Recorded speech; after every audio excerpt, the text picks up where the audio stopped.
ഇന്നത്തെ നമ്മുടെ അല്പസമയത്തെ ധ്യാനത്തിനും ചിന്തയ്ക്കുമായിട്ട് നമ്മൾ ഒരുങ്ങുന്നതിന് മുൻപ് ഒരു നിമിഷം നമുക്ക് കണ്ണുകളെ അടയ്ക്കാം, നമുക്ക് പ്രാർത്ഥിക്കാം. ഞങ്ങളുടെ നല്ല കർത്താവാം ദൈവമേ, നിന്റെ സന്നിധിയിലേക്ക് ഞങ്ങൾക്ക് വീണ്ടും വന്നു ചേർന്ന് പ്രാർത്ഥിപ്പാൻ തക്കോണം നീ ഒരുക്കി തന്ന ഈ വിലയേറിയ അവസരത്തിനായിട്ട് ഞങ്ങൾ നന്ദിയോടെ സ്തോത്രം കരയറ്റുകയാണ്. നിന്റെ സന്നിധിയിൽ വരുന്നതായിട്ടുള്ള ഓരോ നിമിഷവും പ്രിയ കർത്താവെ അനുഗ്രഹപ്രദ നിമിഷങ്ങളാക്കി നീ അവിടുന്ന് തീർക്കുന്നതിനായിട്ട് ഞങ്ങൾ നന്ദിയോടെ സ്തോത്രം കരയറ്റുകയാണ്. നിന്റെ സാന്നിധ്യം ഞങ്ങൾ അധികമായിട്ട് ആഗ്രഹിക്കുകയാണ്.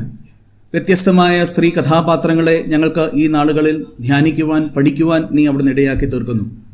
പ്രിയ കർത്താവെ, ഓരോരുത്തരിലും വ്യത്യസ്തമായിട്ടുള്ള സ്വഭാവ ഗുണങ്ങൾ, ശ്രേഷ്ഠമായിട്ടുള്ള കർത്താവെ ജീവിത അനുഭവങ്ങൾ, ഇതെല്ലാം ഞങ്ങൾ വായിക്കുകയും ധ്യാനിക്കുകയും ഒക്കെയും ചെയ്യുമ്പോൾ ഞങ്ങളുടെ ജീവിതത്തിലും അത് ഉൾക്കൊണ്ടുകൊണ്ട് ജീവിപ്പാൻ തക്കോണം ഞങ്ങളെ ഏവരെയും നീ അവിടുന്ന് ശക്തീകരിക്കണമെന്ന് പ്രാർത്ഥിക്കുകയാണ്.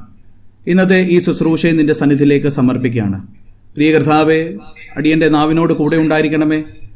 ആവശ്യമായ കാര്യങ്ങൾ കർത്താവെ പറയുവാൻ തക്കോണം നീ അവിടുന്ന് ബലപ്പെടുത്തണമേ എന്ന് ആത്മാർത്ഥമായിട്ട് പ്രാർത്ഥിക്കുകയാണ്.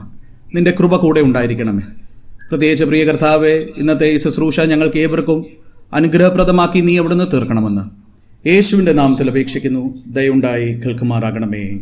ആമേൻ.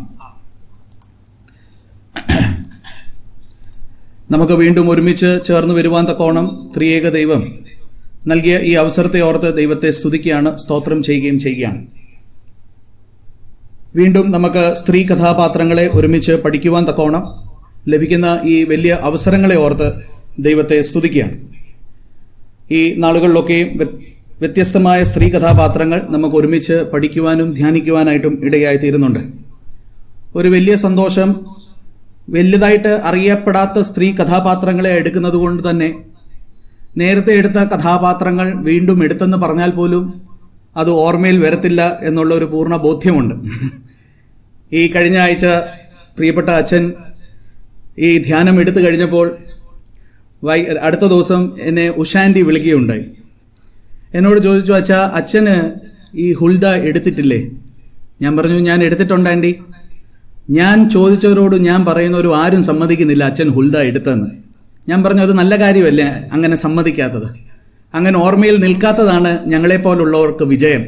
കാരണം വീണ്ടും അതേ സെയിം കാര്യം പറയാനായിട്ട് കാര്യമായി തീരുമല്ലോ, നിങ്ങളാരും ഓർക്കുന്നില്ലല്ലോ. എന്നാൽ ചിലരെങ്കിലും ഒക്കെയും അത് ഓർക്കുന്നുണ്ട് എന്നതിൻ്റെ ഒരു ഭയവും ഞങ്ങൾക്ക് തീർച്ചയായിട്ടും ഉണ്ട്. പറഞ്ഞത് വീണ്ടും പറയുമ്പോൾ അവിടെ തീർച്ചയായിട്ടും നിങ്ങൾ അത് ഓർക്കുന്നുണ്ടല്ലോ എന്നുള്ളതായിട്ടുള്ള ഒരു ബോധ്യം കൂടെ ഉണ്ട്. എന്നാൽ ആര് പറഞ്ഞാലും വ്യത്യസ്തമാകുന്നല്ലോ എല്ലാ പ്രസംഗങ്ങളും. ഈ നാളുകളിലും അത്തരത്തിൽ വലിയതായിട്ട് അറിയപ്പെടാത്തത്, അല്ലെങ്കിൽ വലിയതായിട്ട് നമ്മളാരും കേൾക്കാത്തത്, പ്രസംഗിക്കാത്തതായിട്ടുള്ള സ്ത്രീ കഥാപാത്രങ്ങളെയാണ്, അതിലെ ഒരു കഥാപാത്രത്തെയാണ് ഇന്നും ഞാൻ എടുക്കുവാൻ വേണ്ടിയിട്ട് ആഗ്രഹിക്കുന്നതും താല്പര്യപ്പെടുന്നതും. ഈ അടുത്ത ദിവസം ഇറങ്ങിയ ഒരു പടമാണ് ഗുഞ്ചൻ സക്സേന. എനിക്ക് ഈ ബയോപിക്സ് ഒത്തിരി ഇഷ്ടമാണ്. പ്രത്യേകിച്ച് ഒരു ജീവിച്ചിരിക്കുന്ന ഒരു ട്രൂ സ്റ്റോറിയുമായിട്ട് ബന്ധപ്പെട്ട കഥകൾ എനിക്ക് ഒത്തിരി ഇഷ്ടമാണ് കാണാൻ വേണ്ടിയിട്ട്. ഈ ഒരു പടം എനിക്ക് കാണാനായിട്ട് ഇടയായി തീർന്നു. ഗുഞ്ചൻ സക്സേന, അതിൻ്റെ ഈ തലക്കെട്ടിൽ തന്നെ പറയുന്നു, India's first air force woman officer who went to war. ഈ കഥയ്ക്കകത്ത് പ്രധാനപ്പെട്ട 4 കഥാപാത്രങ്ങളുണ്ട്. അപ്പനുണ്ട്, ഒരു ബ്രദറുണ്ട്, ഒരു അമ്മയുണ്ട്. ഈ ഗുഞ്ചൻ സക്സേന ഒരു എയർഫോഴ്സ് പൈലറ്റായി തീരുകയാണ്. എന്നാൽ ആ എയർഫോഴ്സ് പൈലറ്റായി തീരുക എന്ന് പറയുന്നത് അത്ര എളുപ്പത്തിലുള്ള ഒരു അനുഭവമല്ലായിരുന്നു. പ്രത്യേകിച്ച് ബീങ് ദ ഫസ്റ്റ് വൺ. അതുവരെ എയർഫോഴ്സിൻ്റെ അകത്ത് പൈലറ്റായിട്ട് പുരുഷന്മാരല്ലാതെ വേറെ ആരും തന്നെ ഇല്ലായിരുന്നു. ഫുൾ കഥ പറയാനായിട്ടുള്ള ഒരു സാവകാശമില്ല. എന്നാൽ ഈ ഒരു ഗുഞ്ചൻ സക്സേനയ്ക്ക് ഈ ഒരു അനുഭവത്തിലേക്ക് പ്രവേശിക്കാനായിട്ട് ഇടയായി തീർന്നിട്ടുണ്ടെങ്കിൽ അവിടെ ഗുഞ്ചൻ സക്സേനയ്ക്ക് അത്തരത്തിൽ നല്ല ഒരു അപ്പൻ ഉണ്ടായിരുന്നതുകൊണ്ട് മാത്രമാണ് സാധ്യമായി തീർന്നത്. ഗുഞ്ചൻ സക്സേനയുടെ ബ്രദർ ആർമിയിലാണ്. എന്നാൽ പോലും അവന് തൻ്റെ സിസ്റ്റർ ഇത്തരത്തിൽ വരുന്നതിൽ ഒട്ടും താല്പര്യമില്ല. കാരണം പെണ്ണുങ്ങൾക്ക്, സ്ത്രീകൾക്ക് പറഞ്ഞിട്ടുള്ള ഒരു ജോലിയല്ല ഇത് എന്ന് അവൻ പൂർണ്ണമായിട്ട് വിശ്വസിക്കുന്നു. യുദ്ധം ചെയ്യുക, പോയി എതിരാളികളെ നേരിടുക, ഇത്തരത്തിലെ സാഹസികമായ കാര്യങ്ങൾ ചെയ്യുക, അതെല്ലാം പുരുഷന്മാർക്ക് മാത്രം പറഞ്ഞിട്ടുള്ള ഒരു ശുശ്രൂഷയാണ് എന്ന് കരുതുന്നു. അമ്മയെ സംബന്ധിച്ചിടത്തോളം ഈ അമ്മയുടെ ഭർത്താവിന് വളരെ ആഗ്രഹം ഉണ്ടായിരുന്നു അമ്മയെ വീണ്ടും കുറേ പഠിപ്പിക്കണം, മുൻപോട്ട് കൊണ്ടുപോകണം. പക്ഷേ അമ്മ ആസ് യൂഷ്വൽ ടിപ്പിക്കൽ ഹൗസ് വൈഫായിട്ട് തന്നെ സ്ത്രീകൾക്ക് കൊടുത്തിരിക്കുന്നതായിട്ടുള്ള ആ ഒരു ശുശ്രൂഷ തന്നെ മുൻപോട്ട് പോകാൻ വേണ്ടിയിട്ട് താല്പര്യപ്പെട്ട ഒരു അമ്മ. എന്നാൽ അവിടെയെല്ലാം ഈ ഒരു പടത്തിൻ്റെ അകത്ത് ഈ ഒരു അപ്പനാണ് ഈ ഗുഞ്ചൻ സക്സേനയെ അവളുടെ ആഗ്രഹവും അവളുടെ താല്പര്യവും അവളുടെ സ്വപ്നവും സാക്ഷാത്കരിക്കാൻ തക്കോണം ഇടയായി തീരുന്നതും നല്ല ഒരു പടമാണ്. ഇതാണ് യഥാർത്ഥമായിട്ടുള്ള ഗുഞ്ചൻ സക്സേന. നിങ്ങളുടെ സ്ക്രീനിൽ കാണുന്ന ലെഫ്റ്റ് ഹാൻഡ് സൈഡിലെ ആളാണ് യഥാർത്ഥമായിട്ടുള്ള Gunjan Saxena. This is a true story. എന്നാൽ ഈ കഥയ്ക്കകത്ത് സ്ത്രീകളെക്കുറിച്ചുള്ള ചില പരാമർശങ്ങൾ അല്ലെങ്കിൽ ചില മനസ്സിലാക്കൽ ഇന്നും നമുക്ക് കാണുവാൻ തക്കോണം ഇടയായി തീരുന്നുണ്ട്. അതിലെ ചില മനസ്സിലാക്കൽ ഈ ഒരു കഥ കാണുമ്പോൾ തന്നെ നമുക്ക് മനസ്സിലാവും. Women are still treated as property and not as persons. വസ്തുവിനെ പോലെയാണ് ഇന്നും പലപ്പോഴും സ്ത്രീകളെ ഓരോരുത്തരും കാണുന്നത്. വ്യക്തികളായിട്ട് ഇന്നും സ്ത്രീകളെ കാണുവാൻ തക്കോണം ശരിക്കും ഇടയായി തീർന്നിട്ടുണ്ടോ എന്ന് നമ്മൾ ഓരോരുത്തരും ചോദിക്കേണ്ടതായിട്ടുള്ളൊരു ചോദ്യമാണ്. ഈ സമൂഹം ചോദിക്കേണ്ട ചോദ്യമാണ്. നമ്മൾ ചോദിക്കേണ്ടതായിട്ടുള്ളൊരു ചോദ്യമാണ്. Women still are not able to freely express themselves, their desires, their needs or their rights. അവരുടെ ആഗ്രഹങ്ങൾ, അവരുടെ താല്പര്യങ്ങൾ നമ്മളായാലും ഏതായാലും വ്യത്യസ്തമായ ഒരു താല്പര്യമോ ആഗ്രഹമോ നമ്മുടെ ഇടയിലുള്ള ഒരു സ്ത്രീയോ ഒരു പെൺകുട്ടിയോ അവതരിപ്പിക്കുകയാണെങ്കിൽ ഒരു പക്ഷെങ്കിൽ മലയാളി സമൂഹമായിരിക്കുന്ന നമ്മൾ പോലും അത് അംഗീകരിക്കാൻ വേണ്ടിയിട്ട് അല്പം ബുദ്ധിമുട്ടുള്ള ഒരു കാര്യമാണ്. Women are still treated as second class citizens. Women only there to serve the needs of men. ഈ കഥയ്ക്കകത്തും ഈ ഗുഞ്ചൻ സക്സേന തൻ്റെ കഴിവുകോടും തൻ്റെ ആ ഒരു അധ്വാനത്തോടു കൂടിയാണ് എയർഫോഴ്സിൻ്റെ അകത്തിലേക്ക് പ്രവേശിക്കുന്നത്. പക്ഷെങ്കിൽ അങ്ങനെ പ്രവേശിച്ച് കഴിയുമ്പോഴും ആദ്യത്തെ സ്ത്രീ ആയതുകൊണ്ട് ഒരു ജെൻസ് ടോയ്ലറ്റ് പോലും ആ എയർഫോഴ്സിൻ്റെ അതിൻ്റെ അകത്ത് ഇൻസ്റ്റിറ്റ്യൂഷൻ്റെ അകത്ത് ഇല്ലായിരുന്നു. ഒരു ലേഡീസ് ടോയ്ലറ്റ് പോലും ഇല്ലായിരുന്നു. പുള്ളിക്ക് ഗുഞ്ചൻ സക്സേനയ്ക്ക് ജെൻസ് ടോയ്ലറ്റിൽ കയറേണ്ടതായിട്ടുള്ള അനുഭവം വന്നു. തുടർന്നും അവൾക്ക് യാതൊരു തരത്തിലുള്ള ഒരു കൺസിഡറേഷൻ കൊടുക്കാത്തതായിട്ടുള്ള അനുഭവം. എന്നാൽ അതിനെയൊക്കെയും പിൻപറ്റിയാണ് ഒരു പക്ഷെങ്കിൽ ഇന്ന് എയർഫോഴ്സിൽ കൂടുതൽ സ്ത്രീ ജനങ്ങൾ ഉണ്ടാകാനായിട്ട് ഇടയായി തീർന്നിട്ടുണ്ടെങ്കിൽ അവിടെ ഈ പറയുന്നതായിട്ടുള്ള വനിത തീർച്ചയായിട്ടും വലിയ ഒരു റോൾ പ്ലേ ചെയ്തിട്ടുണ്ട് എന്നതിന് യാതൊരു സംശയമില്ല. ഈ മാസം പ്രത്യേകിച്ച് ഈ കഴിഞ്ഞ ഞായറാഴ്ച റിഫോർമേഷൻ എന്ന് പറയുന്ന ഒരു തീമാണ് നമ്മൾ ചിന്തിക്കുന്നതും ധ്യാനിക്കുന്നതും. കാരണം നമ്മുടെ സഭയെ സംബന്ധിച്ചിടത്തോളം ഈ ഒരു മാസം വളരെ ഇമ്പോർട്ടൻ്റ് ആണ്. അച്ഛൻ അതിനെക്കുറിച്ച് പറഞ്ഞല്ലോ, അതുകൊണ്ട് ഞാൻ ഇനി അതിലേക്ക് പോകുന്നില്ല. അതുകൊണ്ട് തന്നെ അത്തരത്തിലെ റിഫോർമേഷൻ കൊണ്ടുവന്ന ഒരു സ്ത്രീ അല്ലെങ്കിൽ കുറച്ച് സ്ത്രീ കഥാപാത്രങ്ങളെ ഇന്നത്തെ നമ്മുടെ ഒരുമിച്ചുള്ള ഈ ഒരു ധ്യാനത്തിൽ എടുക്കണം എന്ന് ഞാൻ ആഗ്രഹിക്കുകയും താല്പര്യപ്പെടുകയും ചെയ്യുകയാണ്. ഇന്ന് അതിനായിട്ട് ഞാൻ തിരഞ്ഞെടുത്ത വേദഭാഗം സംഖ്യാപുസ്തകം 27-ാം അധ്യായം അതിൻ്റെ 1 മുതൽ 11 വരെയുള്ള വാക്യങ്ങൾ. The book of Numbers chapter 27 verses 1 through 11.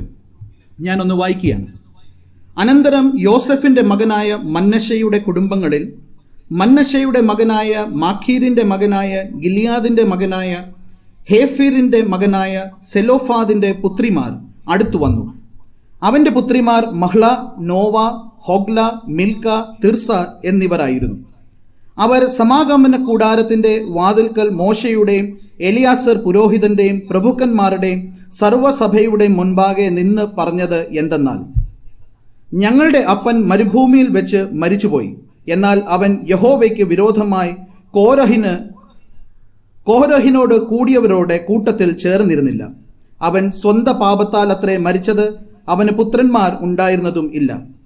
ഞങ്ങളുടെ അപ്പന് മകൻ ഇല്ലായ്ക കൊണ്ട് അവൻ്റെ പേർ കുടുംബത്തിൽ നിന്ന് ഇല്ലാതെയാക്കുന്നത് എന്ത്?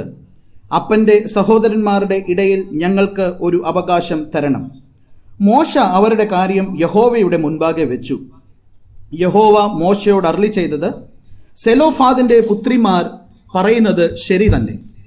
അവരുടെ അപ്പൻ്റെ സഹോദരന്മാരുടെ ഇടയിൽ അവർക്ക് ഒരു അവകാശം കൊടുക്കണം. അവരുടെ അപ്പൻ്റെ അവകാശം അവർക്ക് കൊടുക്കണം. നീ ഇസ്രായേൽ മക്കളോട് പറയേണ്ടത് എന്തെന്നാൽ, ഒരുത്തൻ മകനില്ലാതെ മരിച്ചാൽ അവൻ്റെ അവകാശം അവൻ്റെ മകൾക്ക് കൊടുക്കണം.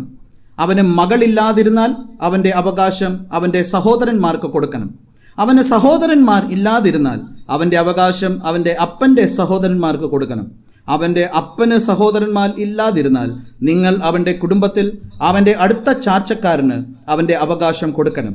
അവൻ അത് കൈവശമാക്കണം. ഇത് യഹോവ മോശയോട് കൽപ്പിച്ചതുപോലെ ഇസ്രായേൽ മക്കൾക്ക് ന്യായപ്രമാണം ആയിരിക്കണം. സംഖ്യാപുസ്തകം നമ്മൾ കൂടുതലും വായിക്കാൻ താല്പര്യപ്പെടാത്ത ഒരു പുസ്തകമാണ്. എന്തുകൊണ്ട് താല്പര്യപ്പെടുന്നില്ല എന്ന് ചോദിച്ചാൽ ഒത്തിരി പേരുകൾ അടങ്ങുന്ന ഒരു പുസ്തകമാണ്. വംശാവലിയുടെ ഒത്തിരി നിരകൾ നമുക്ക് കാണുവാൻ തക്കോണം ഇടയായിത്തീരുന്നു. പ്രത്യേകിച്ച് ഭയങ്കര കട്ടിയായ വാക്കുകളും പേരുകളും എല്ലാം അടങ്ങുന്നതുകൊണ്ട് പലപ്പോഴും ഈ ഒരു പുസ്തകം വായിക്കാൻ വേണ്ടിയിട്ട് ചെറിയൊരു നീരസം നമുക്ക് തീർച്ചയായിട്ടും ഉണ്ടാകും. എന്നാൽ ഒരു ചെറിയ ബ്രീഫ് ഇൻഫോർമേഷൻ ഈ ഒരു പുസ്തകത്തെക്കുറിച്ച് പെട്ടെന്ന് ഞാനൊന്ന് പറഞ്ഞു പോകട്ടെ. ഈ പുസ്തകത്തിന് പേര് കിട്ടുന്നത് തന്നെ ഈ ഒരു പുസ്തകം നമ്മൾ നോക്കുന്നതായിട്ടുള്ള സമയത്ത് ഇതിൻ്റെ അകത്ത് സെൻസസ് നടക്കുന്നുണ്ട്. അതിൽ നിന്നാണ് ഈ ഒരു പുസ്തകത്തിന് ഈ ഒരു പേര് ലഭിക്കുന്നത്. 2 പ്രധാനപ്പെട്ട സെൻസസ് ആണ് നമുക്ക് ഈ പുസ്തകത്തിൻ്റെ അകത്ത് കാണാനായിട്ട് സാധ്യമായി തീരുന്നത്. ഒന്നാമത്തെ സെൻസസ് സംഖ്യാപുസ്തകം 1-ാമത്തെ അധ്യായത്തിൽ തന്നെ നമ്മൾ കാണുന്നു. മിസ്രൈമിൽ നിന്ന്, അടിമത്തത്തിൽ നിന്ന് വെളിയിലേക്ക് വന്നതായിട്ടുള്ള ഇസ്രായേൽ ജനം 2 വർഷം കഴിഞ്ഞ് അവരെ ഒന്ന് നോക്കുകയാണ്. അവരൊരു സെൻസസ് എടുക്കുകയാണ്. എത്ര പേര് ആർമിയിലേക്ക് അവൈലബിൾ ആയി തീരും, എത്ര യുവാക്കൾ ഉണ്ട് എന്നൊന്ന് നോക്കാൻ വേണ്ടിയിട്ടുള്ള ഒരു സെൻസസ് എടുക്കുകയാണ്. ആ ഒരു സെൻസസിൽ 6,03,550 പേരുണ്ട് എന്നാണ് പറയുന്നത്. പക്ഷേ ഇത് കറക്റ്റ് നമ്പർ അല്ല. എന്തുകൊണ്ടാണ് ഇത് കറക്റ്റ് നമ്പർ അല്ലാത്തത് എന്ന് ചോദിച്ചാൽ ഇത് 20 വയസ്സിന് മുകളിലുള്ള പുരുഷന്മാരുടെ നമ്പർ മാത്രമാണ്. അങ്ങനെയെങ്കിൽ സ്ത്രീ ജനങ്ങളുണ്ട്, കുഞ്ഞുങ്ങളുണ്ട്, പക്ഷെ അവരെക്കുറിച്ചൊന്നും ഇതിൻ്റെ അകത്ത് രേഖപ്പെടുത്തിയതായിട്ട് നമുക്ക് കാണാനായിട്ട് സാധ്യമായി തീരുന്നില്ല. But this was the first census. രണ്ടാമത് ഒരു സെൻസസ് കൂടി എടുക്കുന്നുണ്ട്. അതിന് 2 ഡ്യുവൽ പർപ്പസ് ആയിരുന്നു, 2 ഉദ്ദേശമായിരുന്നു. അത് ഇപ്പോൾ വായിച്ച വേദഭാഗത്തിൻ്റെ തൊട്ട് മുൻപിലത്തുള്ള വേദഭാഗത്തിൽ നമുക്കത് കാണാനായിട്ട് സാധ്യമായി തീർന്നു. ഇതും എന്തിനു വേണ്ടിയിട്ടാണ്, എത്ര പേര് യുദ്ധത്തിന് വേണ്ടിയിട്ടോ ആർമിയിലേക്ക് എത്ര പേരുണ്ട് എന്നൊന്ന് നോക്കാൻ വേണ്ടിയിട്ടും അതോടൊപ്പം തന്നെ ലാൻഡ് ഡിവൈഡ് ചെയ്യണം. ആ ലാൻഡ് ഡിവൈഡ് ചെയ്യാൻ വേണ്ടിയിട്ടുള്ള ഒരു സെൻസസ് ആണ് ഈ തൊട്ട് മുൻപിലത്തെ അധ്യായത്തിൽ എടുത്തതായിട്ട് നമുക്ക് കാണാനായിട്ട് സാധ്യമായി തീരുന്നത്. ഞാൻ പറഞ്ഞല്ലോ, ഇതിൻ്റെ അകത്ത് സെൻസസും അത്തരത്തിലെ നമ്പേഴ്സ് വരുന്നത് കൊണ്ടാണ് നമ്പേഴ്സ് എന്ന് പറഞ്ഞ പേര് ഇതിൻ്റെ അകത്ത് വരുന്നത്. എന്നാൽ അതോടൊപ്പം തന്നെ ഹെബ്രായ ഭാഷ നമ്മളൊന്ന് എടുത്തു നോക്കുമ്പോൾ ഓരോ ബുക്കിൻ്റെ തുടക്കത്തിലെ പേര് നമ്മളൊന്ന് ശ്രദ്ധിച്ചാൽ അത് ഒന്നെങ്കിൽ അതിൻ്റെ സ്റ്റാർട്ടിങ് അല്ലെങ്കിൽ അതിൻ്റെ അകത്ത് ഉൾപ്പെട്ടിരിക്കുന്നതായിട്ടുള്ള കാര്യങ്ങളെക്കുറിച്ചാണ് വിവരിക്കുന്നത്. ജെനസിസ് ഇൻ ദ ബിഗിനിങ്, അതാണ് ഇൻ ദ ബിഗിനിങ് ആണ് ജെനസിസ് എന്ന് പറയുന്നതായിട്ടുള്ള അതിൻ്റെ അർത്ഥം. അങ്ങനെയെങ്കിൽ നമ്പേഴ്സ് എന്ന് പറയുന്നത് ഹെബ്രായ ഭാഷയിൽ ഇൻ ദ വിൽഡർനെസ് എന്നാണ്, മരുഭൂമി. അതും വളരെ അർത്ഥവത്തായത് തന്നെയാണ്. കാരണം ഇസ്രായേൽ മക്കൾ മരുഭൂമിയിൽ യാത്ര ചെയ്യുന്നതായിട്ടുള്ള ആ ഒരു വലിയ അനുഭവത്തെയാണ് സൂചിപ്പിക്കുന്നത് എന്ന് നമുക്ക് കാണാനായിട്ട് സാധ്യമായി തീരുകയാണ്.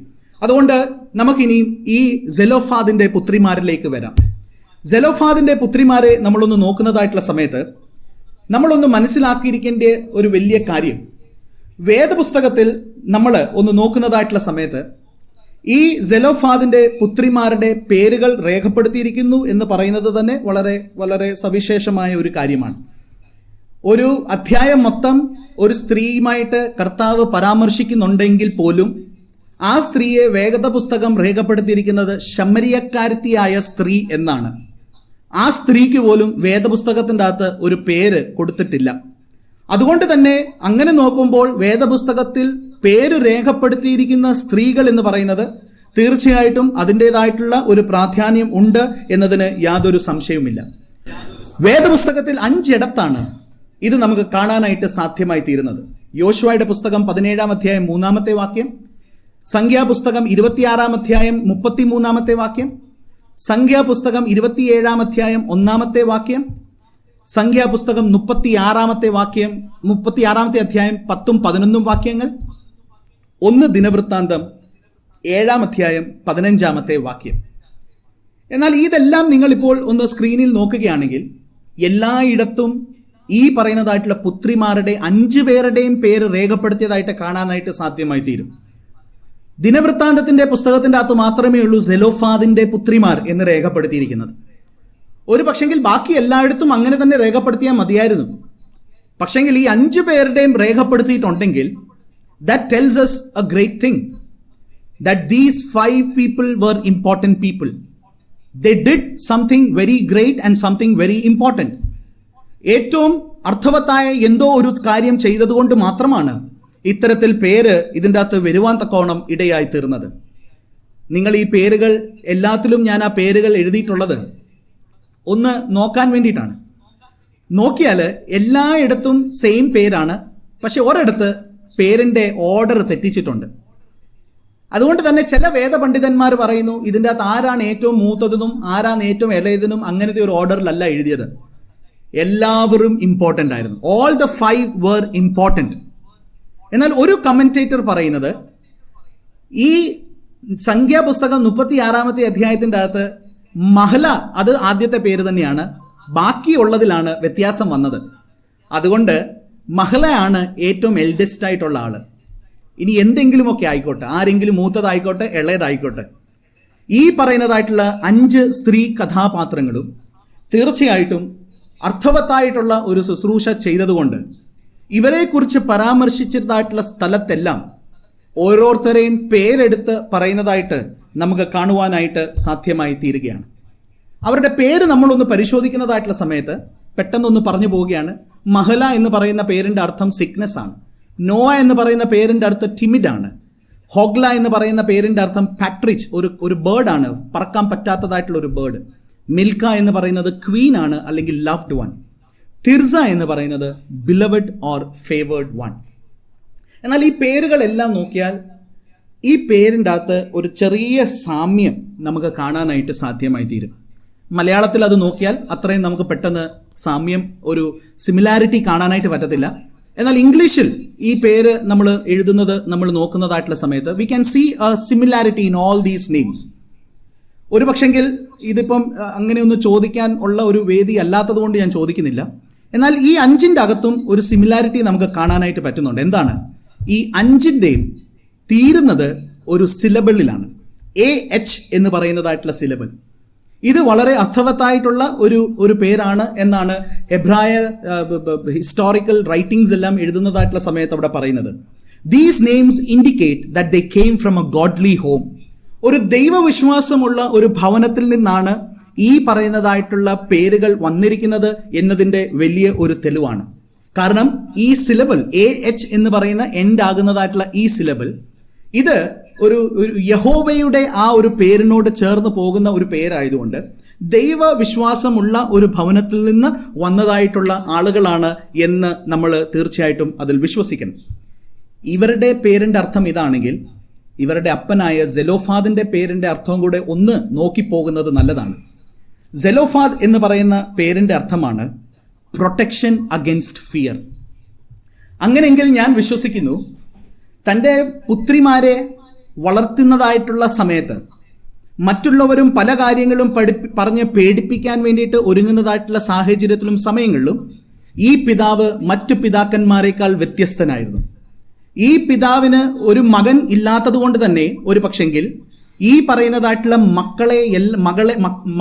ഈ പുത്രിമാരെ എല്ലാം ഏറ്റവും മകന് നൽകപ്പെടുന്നതായിട്ടുള്ള ആ ഒരു ഫ്രീഡവും ആ ഒരു ചോയ്സും എല്ലാം കൊടുത്തു കാണുമായിരിക്കും എന്ന് ഞാൻ വിശ്വസിക്കുകയാണ്. എന്തായാലും ഭയത്തോടെ പേടിയോടെ നിങ്ങൾ കഴിയണ്ട എന്നുള്ള ഒരു സന്ദേശം ആ പേരിന് ചേരുന്നുണ്ടെങ്കിൽ തീർച്ചയായിട്ടും ഈ പിതാവ് തൻ്റെ മക്കളെയും ആ രീതിയിൽ തന്നെ വളർത്തിയത് കൊണ്ടാണ് ഇത്തരത്തിൽ പിൻകാലത്തിൽ ഈ പുത്രിമാർക്ക് ഇത് ചെയ്യുവാൻ തക്കോണം ഇടയായി തീർന്നത് എന്ന് നമുക്ക് കാണാനായിട്ട് സാധ്യമായി തീരും. അങ്ങനെയെങ്കിൽ ഈ പുത്രിമാർക്ക് ചില പ്രശ്നങ്ങളുണ്ട്. നമ്മൾ അവരെ ഗ്ലോറിഫൈ ചെയ്യുമ്പോഴും അതിനു മുൻപ് അവർ ഇപ്പോൾ നേരിടുന്ന പ്രശ്നങ്ങൾ ഒന്ന് മനസ്സിലാക്കിയിരിക്കേണ്ടത് വളരെ അത്യാവശ്യമാണ്. എന്താണ് അവരുടെ പ്രശ്നങ്ങൾ?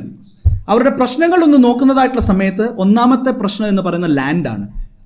ഇപ്പോൾ അവിടെ ഒരു ഡിവിഷൻ നടക്കുകയാണ്. ഇങ്ങനെ ഡിവിഷൻ നടക്കുന്നതായിട്ടുള്ള സമയത്ത് അവിടുത്തെ റൂൾ അനുസരിച്ച്, അവിടുത്തെ ലോ അനുസരിച്ച് പുത്രന്മാരില്ലാത്ത പക്ഷം അവർക്ക് ഈ പറയുന്നതായിട്ടുള്ള ലാൻഡ് ലഭിക്കാനായിട്ട് ഇടയായി തീരത്തില്ല. ഒരു അഗ്രികൾച്ചറൽ കമ്മ്യൂണിറ്റിയുടെ ഒരു ഭാഗമാണ്.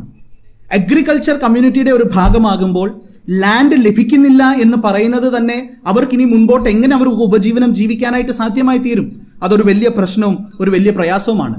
അതുകൊണ്ട് അവർ ഈ പറയുന്നതായിട്ടുള്ള ഒരു ചോദ്യത്തിലേക്ക്, ഈ പറയുന്നതായിട്ടുള്ള ഒരു റൈറ്റ് ചോദിക്കാൻ വേണ്ടിയിട്ട് അവർ പോകുകയാണ്. 2, ഈ പറയുന്നതായിട്ടുള്ള പുത്രിമാരുടെ അമ്മ എങ്ങും മെൻഷൻഡ് അല്ല. സെലോഫാദിൻ്റെ പുത്രിമാർ. ഇനി അമ്മ നേരത്തെ മരിച്ചതാണോ അതൊന്നും നമുക്കതിനെക്കുറിച്ച് അറിയത്തില്ല. But at present they don't have A mother. അത് മാത്രമല്ല ഇപ്പോൾ അവർക്ക് പിതാവുമില്ല. പിതാവ് മരിച്ചതുകൊണ്ടാണല്ലോ ഈ ഒരു പ്രശ്നം വന്നിരിക്കുന്നത്. പിതാവ് മരിച്ചില്ലായിരുന്നെങ്കിൽ തീർച്ചയായിട്ടും പിതാവിൻ്റെ പേരിൽ ഈ പറയുന്നതായിട്ടുള്ള ഭൂമി ലഭിക്കുകയും ഈ പറയുന്നതായിട്ടുള്ള അവകാശം ലഭിക്കാൻ തക്കോണം ഇടയായി തീരും. But right now, at present, they are fatherless. Not only that, they are husbandless. എന്ന് പറയുമ്പോൾ പഴയ കാലത്തെ ഇന്നത്തെ കാലത്തിൻ്റെ ഒരു സ്ത്രീകൾക്ക് ലഭിക്കുന്നതായിട്ടുള്ള ഒരു ട്രീറ്റ്മെൻറ്റ് നമ്മൾ കാണുമ്പോൾ തന്നെ പഴയ കാലത്ത് ഇതിനേക്കാളൊക്കെയും എത്ര അധികം എന്ന് നമുക്ക് ഊഹിക്കാവുന്നത് മാത്രമേ ഉള്ളായിരുന്നു. അന്നത്തെ കാലത്ത് ഒരു ടീനേജ് പ്രായം എത്തിക്കഴിയുമ്പോൾ അവരെ വിവാഹം കഴിച്ചു വിടുകയാണ്. അങ്ങനെയെങ്കിൽ ഇവിടെ വിവാഹം നടന്നിട്ടില്ല, ഇവർക്ക് ഹസ്ബൻഡ്സ് ഇല്ല. അതുകൊണ്ട് തന്നെ ഈ പറയുന്നതായിട്ടുള്ള പുത്രിമാരെല്ലാം ആ ഒരു ടീനേജിൻ്റെ ഒരു പ്രായത്തിൽ ഒരു പക്ഷെങ്കിൽ ആയിരിക്കാം. അതുകൊണ്ട് കുറച്ചും കൂടെ നമ്മൾ ഇവരെ ഒന്ന് മാനിക്കണം. കാരണം ഈ ഒരു ചെറിയ പ്രായത്തിൽ ഇത്തരത്തിൽ ധൈര്യത്തോടുകൂടെ പോകുവാൻ സംസാരിക്കുവാനായിട്ട് ഇടയായി തീർന്നല്ലോ. പക്ഷെങ്കിൽ ദേ ആർ ഹസ്ബൻഡ്ലെസ് ഓൾസോ. അപ്പോൾ ഒരു രീതിയിൽ പറഞ്ഞാൽ അവർക്ക് വേണ്ടി വാദിക്കാൻ, അവർക്ക് വേണ്ടി ശബ്ദം ഉയർത്തുവാൻ ദർ ഇസ് നോ വൺ. അവരുടെ ആഗ്രഹങ്ങൾ പറയാനോ അവരുടെ താല്പര്യങ്ങൾ അവരുടെ ആവശ്യങ്ങൾ അവതരിപ്പിക്കാൻ വേണ്ടിയിട്ട് അവർക്ക് ആരും തന്നെ ഈ ലോകത്തിൽ ഇല്ല എന്ന് അവരുടെ ഒരു ജീവിത പശ്ചാത്തലം നമ്മളൊന്ന് നോക്കുന്നതായിട്ടുള്ള സമയത്ത് നമുക്ക് കാണാനായിട്ട് സാധ്യമായി തീരും. 4-5 കാര്യങ്ങൾ വേഗത്തിൽ ഞാനൊന്ന് പറഞ്ഞു പോകട്ടെ. ഇവർ നമുക്ക് നൽകി തരുന്ന ചില സന്ദേശങ്ങൾ. 5 കാര്യങ്ങൾ വേഗത്തിൽ ഞാൻ പറയുകയാണ്. 1, ഈ പുത്രിമാരുടെ ജീവിതം നമ്മൾ നോക്കുന്നതായിട്ടുള്ള സമയത്ത് നമുക്ക് മനസ്സിലാകും, they were determined and that made them withstand discouragement. നിരാശയുടെ ഒരു ജീവിത അനുഭവത്തിലാണ് ഇപ്പോൾ. ലാൻഡ് ഡിവൈഡ് ചെയ്യാൻ വേണ്ടിയിട്ട് പോവുകയാണ്. അവർക്ക് പക്ഷെ ഒന്നും ലഭിക്കുന്നില്ല. കാരണം നിലവിൽ ഉള്ള ലോ അവർക്ക് ലഭിക്കാൻ വേണ്ടിയിട്ട് ഒന്നും തന്നെ അതിൻ്റെ അകത്ത് പറയുന്നില്ല. അതുകൊണ്ട് തന്നെ ഡിസ്കറേജ്ഡ് ആണ് അവരുടെ ഇപ്പോഴത്തെ ഒരു എന്താ പറയുന്നത് ഒരു മാനസിക അവസ്ഥ. നമ്മളൊന്ന് നോക്കുകയാണെങ്കിൽ നമ്മൾ അത്തരത്തിലെ ഒരു ജീവിത അനുഭവത്തിലാണെങ്കിൽ ദേ ആർ ഡിസ്കറേജ്ഡ്. അവരാകെപ്പാടെ നിരാശരായിരിക്കുന്നതായിട്ടുള്ള ഒരു അനുഭവമാണ്. എപ്പോഴൊക്കെ ആയിരിക്കും നമുക്ക് ഡിസ്കറേജ്മെന്റ് വരുന്നത്? ചിലപ്പോൾ when bad things are happening to us,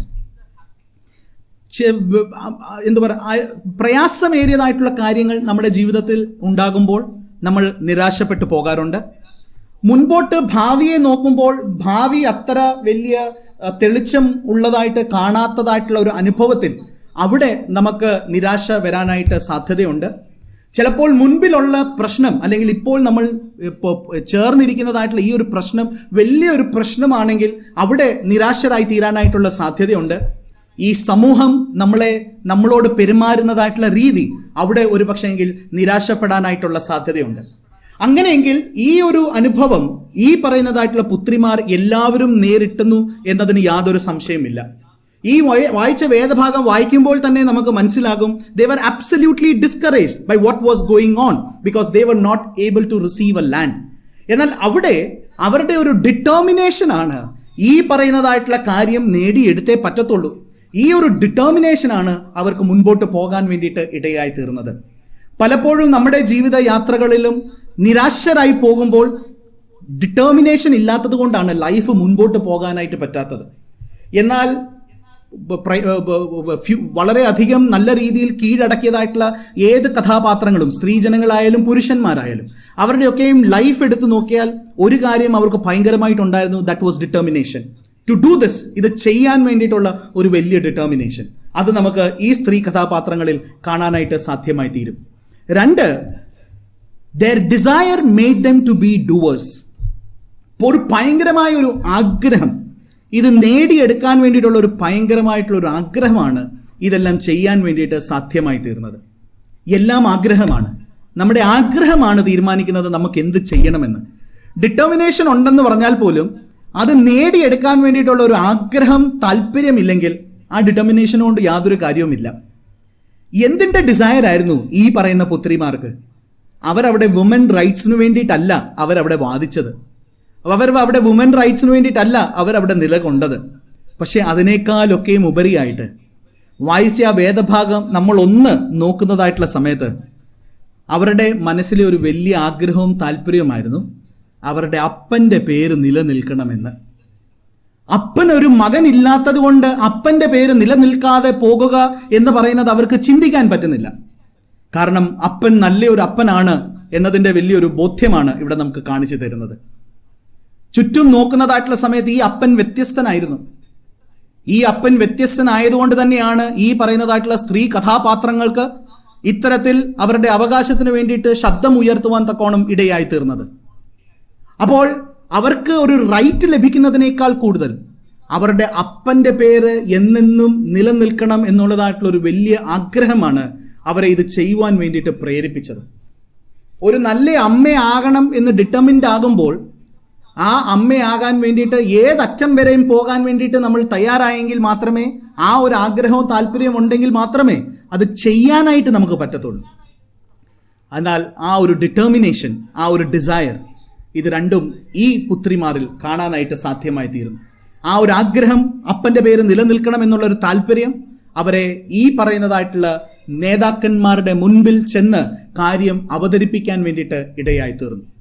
മൂന്നാമതായിട്ട് ഈ പറയുന്ന സ്ത്രീ കഥാപാത്രങ്ങൾ നമുക്ക് നൽകി തരുന്ന ഒരു സന്ദേശം, their daringness made them withstand defeat. ഒരു വലിയ റിസ്ക് ആണ് ഇവർ എടുക്കുന്നത്. ഒരു ഡെയറിങ്, പോവുകയാണ്, അങ്ങ് മുൻപോട്ടങ്ങ് പോവുകയാണ്, എടുത്ത് ചാടുകയാണ്. ഇത് ചെയ്തില്ലെങ്കിൽ അവർക്ക് പരാജയമാണ്. ഇനി അവർക്ക് ഭൂമി ലഭിക്കത്തില്ല, അവർക്ക് ഈ ലാൻഡ് ലഭിക്കത്തില്ല. പക്ഷേ ഇത് പറയാൻ ഇന്ന് എന്ത് ഈസിയാണ്. പക്ഷെങ്കിൽ ഈ പറയുന്നതായിട്ടുള്ള സ്ത്രീ കഥാപാത്രങ്ങൾ അവരാരുടെ മുൻപിലാണ് വന്നത് എന്ന് നമ്മൾ ചിന്തിക്കേണ്ടത് വളരെ അത്യാവശ്യമാണ്.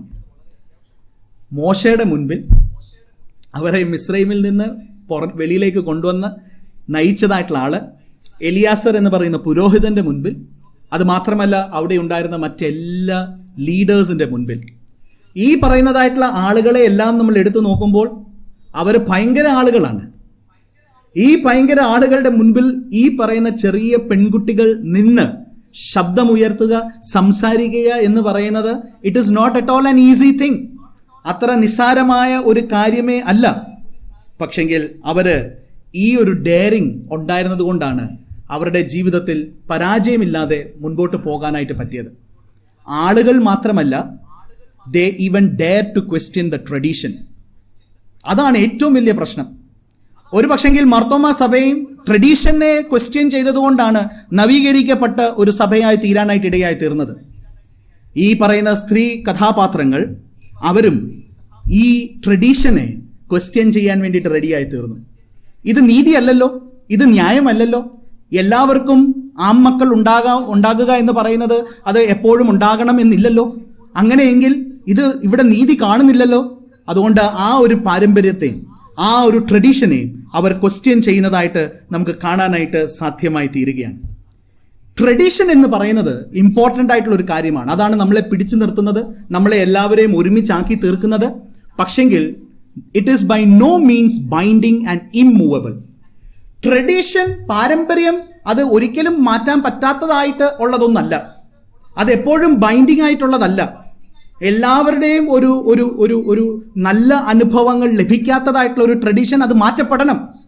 അത് മുൻപോട്ട് പോയിട്ട് യാതൊരു കാര്യവുമില്ല. എന്നാൽ എല്ലാവരെയും ഉൾക്കൊള്ളുന്നതും എല്ലാവരെയും ഒരുപോലെ കരുതുന്നതും എല്ലാവരെയും ഒരുപോലെ സ്നേഹിക്കുന്നതായിട്ടുള്ള ഒരു പാരമ്പര്യം കൊണ്ട് മാത്രമേ ഉള്ളൂ പ്രയോജനം. ഇവിടെ ഈ പുത്രിമാരാണ് ആ ഒരു ഡെയറിങ് കാണിച്ചത്. ആ ഡെയറിങ് കാണിച്ചത് കൊണ്ടാണ് പരാജയപ്പെട്ടു പോകാതെ അവർക്ക് മുൻപോട്ട് പോകാനായിട്ട് സാധ്യമായി തീർന്നത്. They were determined, they desired and they had a daring.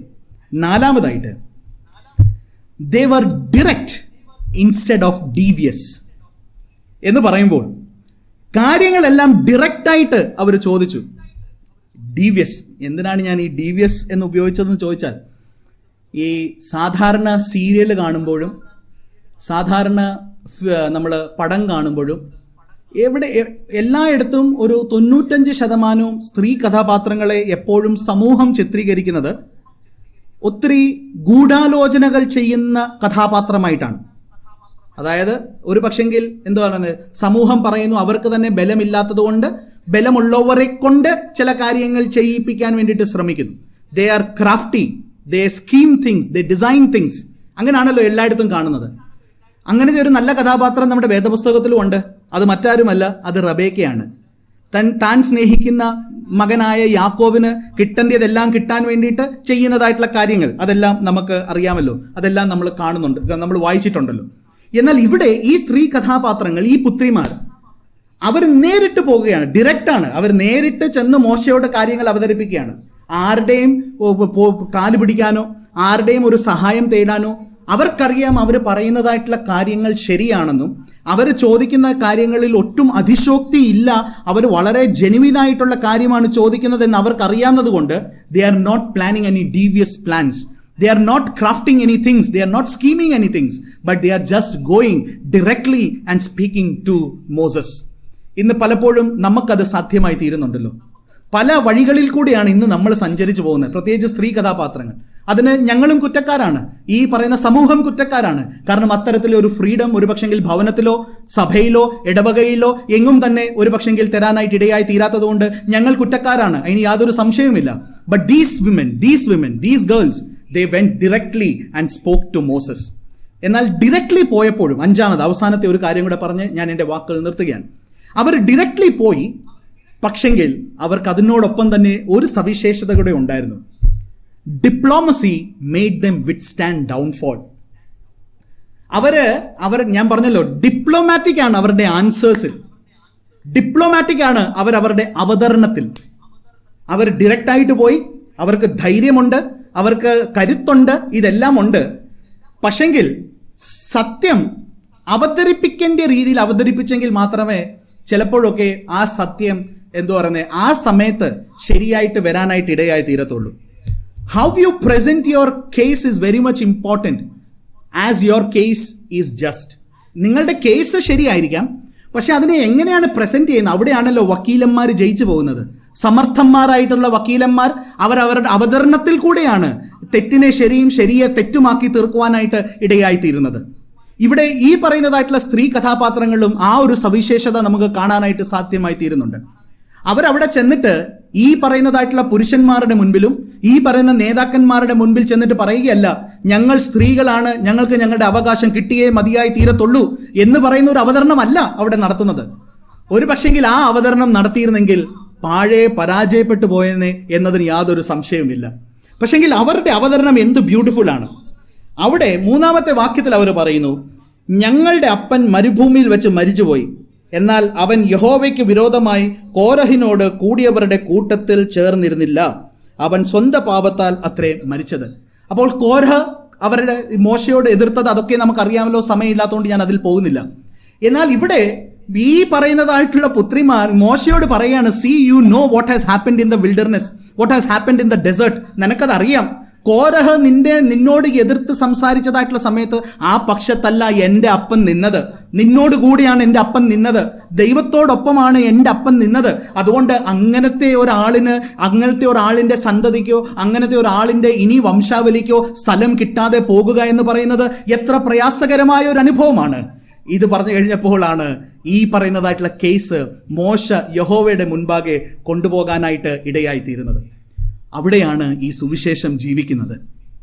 എന്ത് ബ്യൂട്ടിഫുൾ ആയിട്ടാണ് ആ ഭാഗം നമുക്ക് കാണാനായിട്ട് സാധ്യമായി തീരുന്നത്. അവിടെ 6-ാമത്തെ വാക്യം, മോശ, അതൊരു നല്ല കാര്യമാണ് മോശ ചെയ്തത്.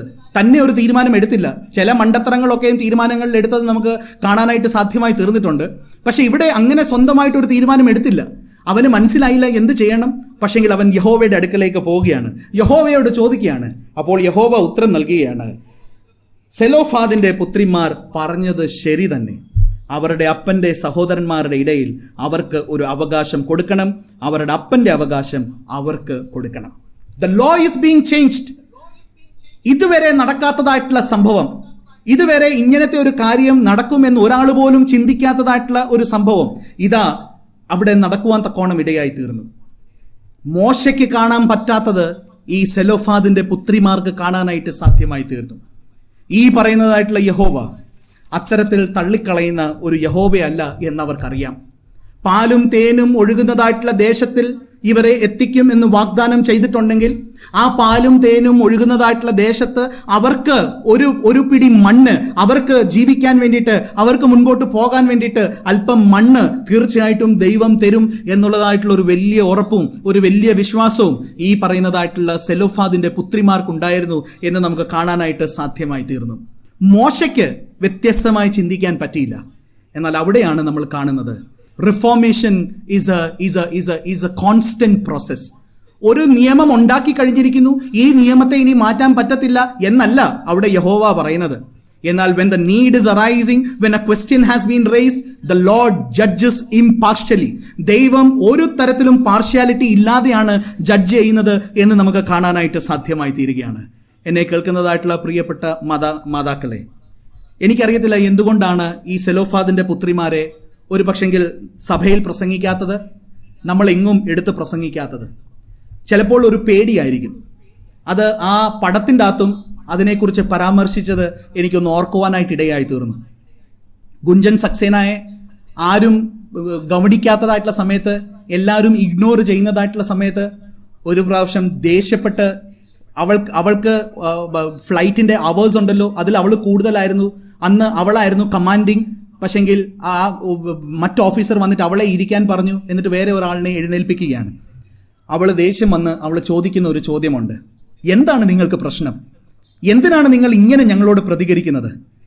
ഒരു പക്ഷെങ്കിൽ നാളെ എന്നെ സാറെന്നോ മേഡമെന്നോ വിളിക്കേണ്ടി വരും എന്നുള്ള ഭയമാണോ നിങ്ങളെ കൊണ്ട് ഇത് ചെയ്യിപ്പിക്കുന്നത് എന്ന് അവിടെ ചോദിച്ചു.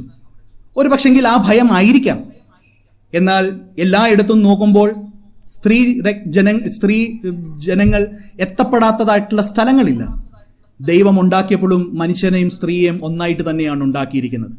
എന്നാൽ കൾച്ചറൽ ആയിട്ടുള്ള പലതും നമ്മൾ വേണ്ട എന്ന് പറഞ്ഞ് നമ്മൾ വെച്ചിട്ടുണ്ട്. അത് ഇന്നും നമ്മൾ മുൻപോട്ട് തന്നെ കൊണ്ടുപോകുകയാണ്.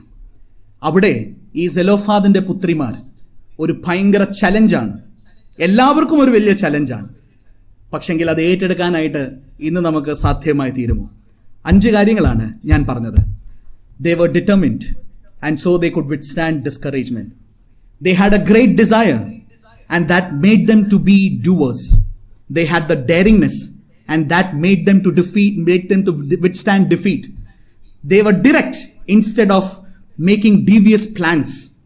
They were diplomatic and so they could withstand downfall. എന്നെ കേൾക്കുന്നതായിട്ടുള്ള പ്രിയപ്പെട്ട മാതാക്കളെ, പ്രിയപ്പെട്ട അങ്കിളുമാർ, ഇത് കാണുന്ന തീർച്ചയായിട്ടും അങ്കിളുമാരുമുണ്ട് എന്ന് ഞാൻ വിശ്വസിക്കുകയാണ്. നമ്മുടെ ഈ ഒരു ജീവിതയാത്രയിൽ ഈ സെലോഫാദിൻ്റെ പുത്രിമാർ ഒരു ഭയങ്കര ചലഞ്ചാണ് നമുക്ക് നൽകുന്നത്. പക്ഷേങ്കിൽ എനിക്കറിയത്തില്ല, how much will our Malayali homes take up this challenge? Will our church take up this challenge? അതൊക്കെ പ്രസംഗിക്കാൻ ഭയങ്കര എളുപ്പമാണല്ലോ, എനിക്കും ഭയങ്കര എളുപ്പമാണ്. പ്രസംഗിച്ച് തീർന്നാൽ മതിയല്ലോ. പക്ഷെങ്കിൽ ദേ വർ ഗ്രേറ്റ് പീപ്പിൾ. ഈ 5 പുത്രിമാർ മോശ രേഖപ്പെടുത്തണമെന്നുണ്ടെങ്കിൽ അവർ തീർച്ചയായിട്ടും ഇതിനേക്കാൾ വലിയ കഥകൾ ഇവരുടേതുണ്ട്. എന്നാൽ ആ കഥകൾ നമ്മൾ അറിയുന്നില്ല. പക്ഷെങ്കിൽ തീർച്ചയായിട്ടും ആ കഥകൾ ഉണ്ടായിരുന്നത് കൊണ്ടാണ് ഇവരെ വീണ്ടും വീണ്ടും വീണ്ടും വീണ്ടും മോശ ഓർക്കുവാൻ തക്കോണം ഇടയായി തീർന്നത്. റിഫോർമേഷൻ നമ്മുടെ ഭവനത്തിൽ നിരന്തരം നടക്കേണ്ടതൊന്നാണ്. നമ്മുടെ സഭയിൽ നിരന്തരം നടക്കേണ്ടതൊന്നാണ്. വ്യക്തിപരമായിട്ട് നമ്മുടെ ജീവിതങ്ങളിൽ നിരന്തരം നടക്കേണ്ടതൊന്നാണ്. അത് നടക്കുവാൻ തക്കോണം ത്രിയേക ദൈവം നമ്മളെ ബലപ്പെടുത്തട്ടെ, നമ്മളെ ശക്തീകരിക്കട്ടെ എന്ന് പ്രാർത്ഥിക്കുന്നു. അതിന് നമ്മളെ ഏവരെയും ത്രിയേക ദൈവം ശക്തീകരിക്കുമാറാകട്ടെ.